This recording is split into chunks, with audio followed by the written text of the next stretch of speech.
Sigurd, startled awake, the sounds of battle still ringing in his ears, as though he had just been in the midst of the bloodshed.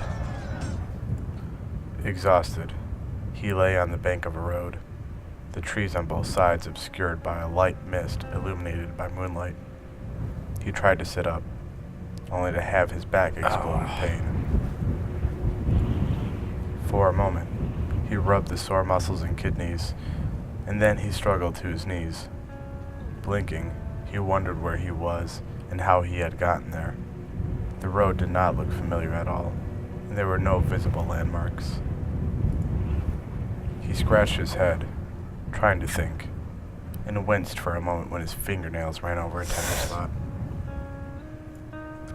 Sigurd was a large man, well grown, with a full brown beard, but now his usually placid gray eyes were haggard, and his beard was in a tangle. He shook his head. He knew he had been at the field of Black March, a shield man, in the army of Earl Edgewulf, and they had been fighting someone, but who, he could not say. Groaning, Sigurd gained his feet. He would first have to find his way to the battlefield and try to rejoin the army, but what he truly wished was to rejoin his family in Bears Hill. That would have to wait until the fighting was done, though. Taking stock of his gear, he noticed his sword was rather more notched than the last time he remembered, and his leather jerkin and trousers were ragged, but intact. Where his coat of mail had gotten to, he had no idea. His wide shield was also missing. Cloaked in a mist drawn eerie in the moonlight, Sigurd tried to get his bearings, but no matter which way he turned, he couldn't tell where Black March might lie. Finally, he picked a direction and began walking. How long he walked before he reached the gallows, Sigurd could not say, though it seemed hours. Regardless, he found himself facing a fork in the road. To one side of the road there was a three-way sign, but it was too dark to read it. On the other side stood a gibbet, a decaying corpse dangling from it by a worn hemp rope. Unbidden, the words of one of his comrades in arms came back to him. Hanged men have very heavy souls, you know. That's why they hoist them at the crossroads. That way they can't find their way back for vengeance. Banger had always been rather morbid, he reflected. Sigurd shook his head, trying to ignore the stench of putrefying flesh. The road had to lead to a town somewhere, even if it was in a twice-damned underworld itself, so all he had to do was pick a direction and follow it.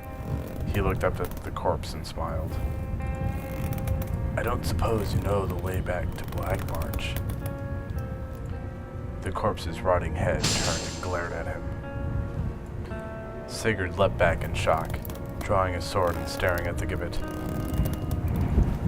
The body dangled lifeless, as it had before Sigurd had spoken, and as it no doubt had long before the soldier even arrived. Sigurd felt a chill go down his spine as he looked at the corpse. He prayed silently to the gods to let him see his family again. Just one more time. He didn't want to die here, trapped among lost spirits. His sword still drawn, Sigurd backed down one of the paths, finally turning once the gibbet had vanished into the mists. The fog curled around him as he walked, Sigurd mouthing a silent prayer with every step. The path twisted and turned among the trees, and the dirt crunched under Sigurd's boots. For a moment he wondered if he wasn't in some endless forest of the damned, forced to wander a haunted woodland for all eternity.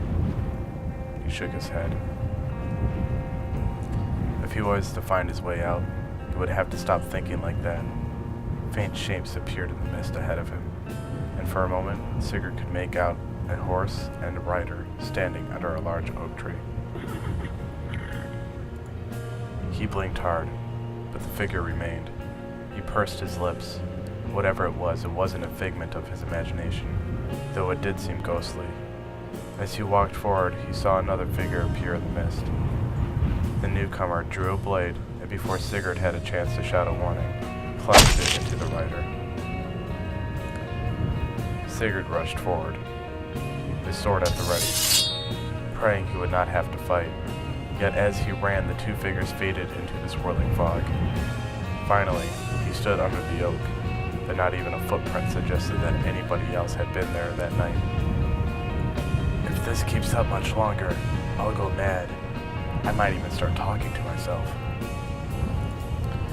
He moved away until he had a respectful distance between himself and the oak, and then began to gather deadwood.